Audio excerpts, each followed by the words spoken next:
Los Vedas son en realidad un conjunto de versos poéticos que utilizan términos comunes de la vida diaria. El sánscrito védico cantado se convirtió más tarde a escritura, y para traducir lo expresado en los himnos originales se crearon más de 1500 reglas gramaticales debido a la amplitud de significados de ciertos términos. Así encontramos que Surya tiene 2 esposas llamadas día y noche. En realidad estaban expresando que el término abstracto e intangible llamado energía solar puede ser observado en los efectos relacionados con esta energía, efectos que conocemos como el día y la noche. Los traductores interpretaron la palabra relacionado como esposas y la palabra derivado como hijo. Un derivado de la energía solar es Tapati, una hija de Surya que significa calor, quemadura solar y también atormentarse uno mismo. Surya como energía solar está explícitamente vinculado al poder de la vista, a la percepción visual y al conocimiento, lo que probablemente confundió más a los traductores. Saranyu es la forma femenina del adjetivo Saranyu, que significa rápido, flotante, ágil, y las traducciones dicen que es diosa de lo nublado y el anochecer. ¿Cómo saber de qué hablan los Vedas? Por un lado pensamos en el dios Sol, pero si miramos otros significados, entonces el texto probablemente no habla de una esposa sino de algo relacionado. Es decir, si Surya es conocimiento, entonces nublado refiere a dudas para entender, y anochecer es como un recrudecimiento de las dudas. Por otro lado, la traducción dice que luego llegó la otra esposa, sombra, que ocupa el lugar de la primera esposa, nublado, y la reemplazó. La ignorancia reemplazó a la duda. Como vemos, si queremos quedarnos con la traducción directa de Surya como energía solar, sus efectos son los relacionados al día y la noche, y el efecto derivado, o hijo de la energía solar, es una quemadura. Si tomamos el significado del Vedanta que afirma que Surya es conocimiento, entonces las esposas serían la duda y la ignorancia, y el hijo, el atormentarse a sí mismo por causa de la ignorancia. Los Vedas tienen cientos de ejemplos donde los padres son la conciencia, las esposas son algo relacionados, y se llama hijo a los pensamientos derivados. Por ejemplo, en tiempos remotos, Daksha, uno de los creadores de la humanidad, hijo de Brahma, tenía 24 descendientes, pero su preferida era su hija menor Sati. Daksha tenía planes de casar a Sati con poderosos reyes y así aumentar su fortuna mediante la alianza con otros reinos. Pero Sati estaba enamorada de Shiva, que lejos de tener la vida imperial de Daksha, llevaba una vida modesta, en una montaña, abrazaba a todos los seres vivos y no hacía distinción entre almas buenas y malas. Como una telenovela de más de 30 siglos de antigüedad, Daksha critica al novio por su aspecto, sus costumbres y de malos modales le pide a su hija que no se case con Shiva. Sin embargo, Sati le dice que está enamorada y desafiando a su padre anunció que se casaría con Shiva, advirtiéndole que para ella era un dios. Por aquellos días, Brahma hizo una ceremonia del fuego e invitó a Shiva, a los reyes locales y a gente importante. Daksha llegó tarde a la ceremonia y como era un rey, todos se pusieron de pie, excepto Brahma y Shiva, que eran de mayor jerarquía. Daksha, que no creía que Shiva fuera un dios, se sintió insultado como suegro y dejándose llevar por su mal carácter hizo planes para vengarse. Pasado un tiempo, Daksha organizó una ceremonia del fuego tan grande como la de Brahma e invitó a todos menos a Shiva y a su hija Sati. El sacerdote que oficiaba la ceremonia se dio cuenta que no solo faltaba Shiva entre los participantes, sino que también Daksha había ordenado quitar los versos védicos que nombraban a Shiva. El sacerdote se negó entonces a continuar con la ceremonia del fuego. Mientras tanto, Sati se había enterado de la ceremonia que preparó su padre y le pidió a Shiva que fueran juntos. Shiva dijo que no podía ir debido a que no había sido invitado. Finalmente le dio permiso a Sati para que asistiera, pero se negó a acompañarla. Al llegar, Sati trató de encontrarse con sus padres y hermanas. Daksha era arrogante y evitaba interactuar con Sati. Él la rechazó repetidamente frente a todos los dignatarios, pero Sati mantuvo la compostura. Debido a la persistencia de Sati en tratar de encontrarse con él, Daksha reaccionó con vehemencia, insultándola frente a todos los demás invitados y comenzó a lanzar críticas a Shiva.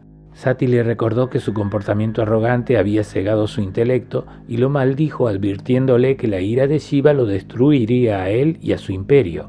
Incapaz de soportar más humillaciones, Sati se suicidó saltando al fuego del sacrificio. Los espectadores intentaron salvarla, pero ya era demasiado tarde. Shiva, profundamente dolido al enterarse de la muerte de su esposa, ordenó a 2 seres salidos de él mismo decapitar a Daksha, reemplazando su cabeza por la de un carnero, y destruir la ceremonia. Daksha le pidió misericordia al Parabrahman, el Todopoderoso Supremo que no tiene forma, quien se levantó desde el fuego y perdonó a Daksha. El Parabrahman le informó a Daksha que Shiva es en realidad una manifestación de la totalidad. Daksha se convierte entonces en un gran devoto de Shiva. Veamos otras formas de traducción. Daksha, que es inteligencia, sabiduría, es un hijo del creador, Brahma. Los derivados de esta sabiduría, llamados hijas en la traducción, se llaman en realidad respeto, adoración, estabilidad, renuncia, prosperidad, inteligencia, devoción, intelecto, modestia, belleza física y espiritual, expiación, perfección, fama, celebridad, verdad, poder, memoria, afecto, perdón, humildad, sin envidia, energía, ofrenda y oblación. Si las 24 hijas son cualidades derivadas de la sabiduría, entonces la historia se puede leer de otra manera. En cuanto Daksha, la sabiduría, comienza a hacer planes de ampliar su reino utilizando a Sati, la verdad se marcha detrás de la renuncia. Cuando surge la codicia en un maestro, la verdad va en busca del desapego. Finalmente, el orgullo y los prejuicios de Daksha hacen que la verdad se arroje al fuego de la transformación y abandona para siempre al sabio. Shiva, al enterarse, corta la cabeza de Daksha, todos los defectos, y le provee de una cabeza de cabra, y Daksha, ya libre de arrogancia y odio, sin malas cualidades, pide perdón a la suprema inteligencia. Esta le devela que la renuncia y Shiva no son otra cosa que la sabiduría misma, Brahman. Daksha, el sabio, se vuelve devoto del desapego, la renuncia, Shiva mismo. Siglos más tarde, Sati, la verdad, regresa y se casa con Shiva utilizando decenas de nombres diferentes. Los más conocidos: hija de la montaña, dorada, oscura, invencible y otros. En esta parte de los Vedas, Parvati representa el amor, la belleza y la fertilidad de la verdad suprema o energía divina. Y tienen 2 hijos y más tarde una hija que Parvati le pidió al árbol de los deseos. Al parecer, la verdad a veces se siente sola en este mundo. Shoka significa pena y Ashoka es lo opuesto. Sundari es bella. Así que el nombre de este pensamiento es niña hermosa que quita la pena, o simplemente alegría.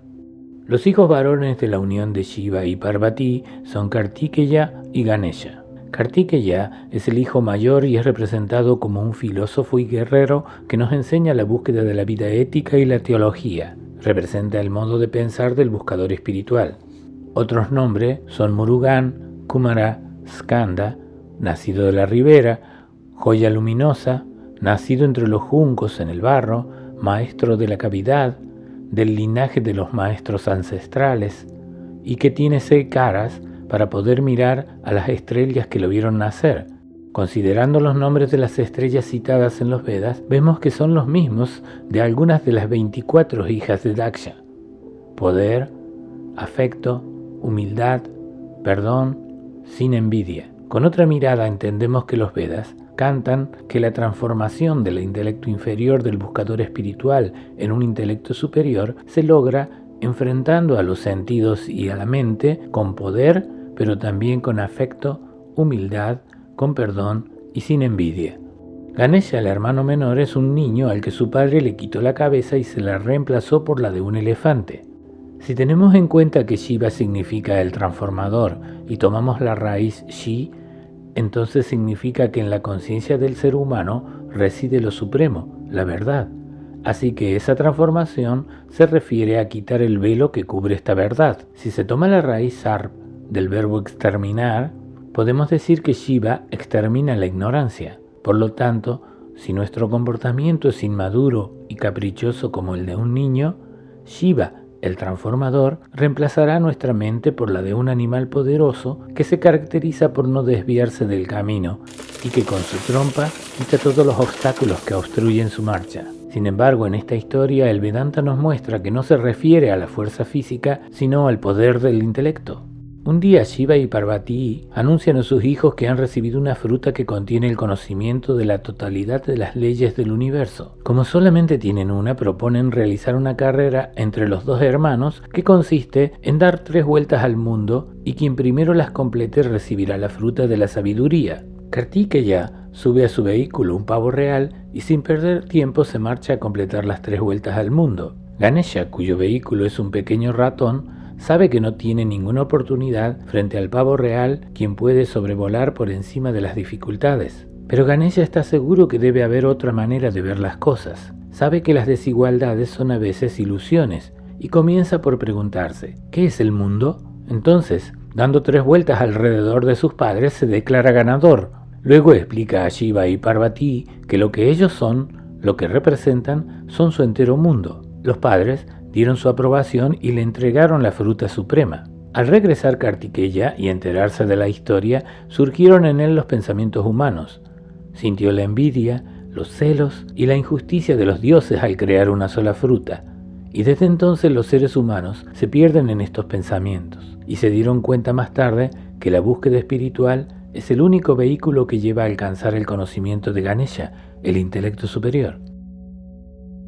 Los Vedas insistentemente nos presentan historias acerca de las formas de ignorancia que se presentan en la vida normal de cualquier buscador. Recordando estas historias, el hombre puede aplicarlas a su propia conducta e identificar sus propios defectos.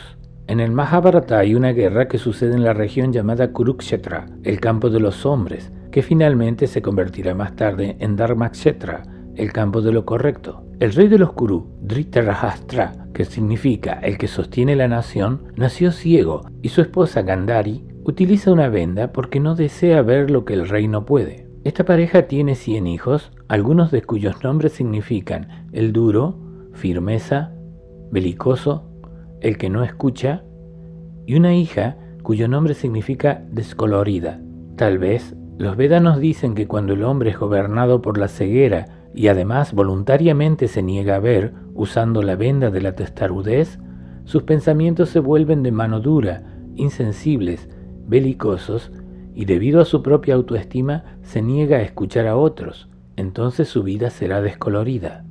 Lo que podemos comprender de los Vedas es que estas historias nos empujan a mirar al mundo de una manera diferente. Veremos un ejemplo final de lo que Advaita, la doctrina de ver lo esencial, nos muestra. Sabemos que el viento puede apagar una vela.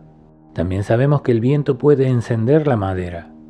Entonces, ¿es que el fuego disminuye o aumenta con el viento? Las preguntas que son elaboradas en la mente no siempre son correctas.